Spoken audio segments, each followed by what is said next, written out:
2025 foi o ano no que conmemoramos a Castelao e por iso estamos aquí, entre as centenarias paredes do Café Moderno de Pontevedra, un lugar no que Alfonso Daniel pasou tantas horas de faladoiro. Un pequeno tributo a quen foi o primeiro presidente de Galiza no exilio e quen sempre viu o gran país que somos. Se te preguntas como sería hoxe a Galiza soñada por Castelao, penso que sería o mesmo que para ti. Significaría ter un traballo digno que permita chegar a fin de mes e vivir con tranquilidade.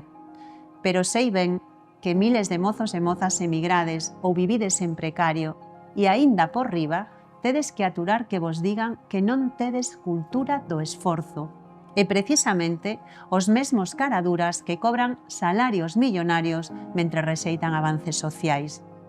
Sei tamén, e é unha das cuestións que máis me preocupa, que moitos de vos non podedes acceder a unha vivenda.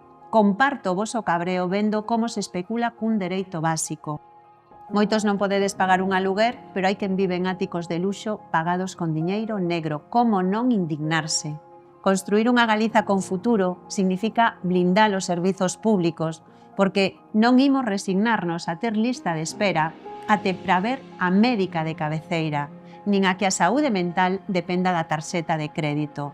Queremos que os nenos e nenas con necesidades educativas especiais reciban a formación que precisan, porque a Galiza que queremos é inclusiva. E que decir dos nosos maiores? Ese avó, esa avoa que te coidou, que te recolleu tantas veces na escola, merecen unha vellez digna nas súas casas e merecen residencias nas que podan estar seguros e ben coidados, con traballadoras en condicións laborais decentes. Iso tamén forma parte da Galiza que queremos. Sei que hoxe Castelao estaría na rúa en contra da bomba ambiental de Altri, porque igual que a ti, amaba esta terra. A vida da xente do rural e do mar vale máis que a conta de resultados de calquer empresa que ven a contaminar o que é noso.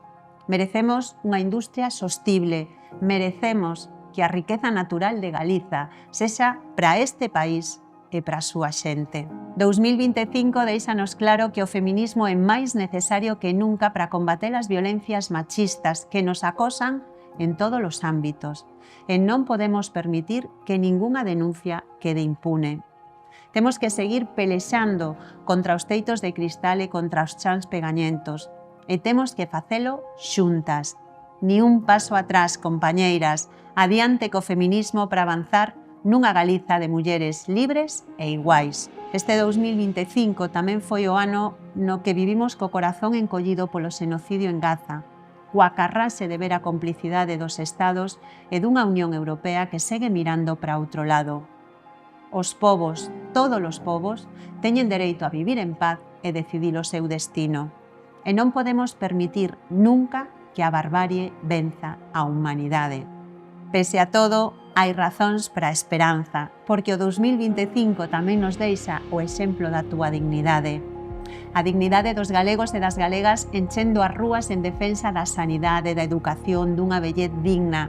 A dignidade dunha cidadanía que non vai permitir que nos rouben a nosa lingua, que saia a defender o territorio tras a vaga de lumes. Hai moitas razóns para a esperanza porque somos un gran país de xente honesta, traballadora e con talento. Sodes vos quen facedes de Galiza un gran país. Hai moitas razóns para a esperanza porque hai unha mocidade orgullosa de ser galega que quere 1000 primaveras máis para a nosa lingua. E hai moitas razóns para a esperanza porque hai unha cidadanía viva e un pobo que non se rende, que quere tomar as súas propias decisións. A todos e a todas vos quero decirvos que tendes a man tendida do BNG para poñer en marcha a mellor Galiza, na que soñar e facer realidade os nosos soños.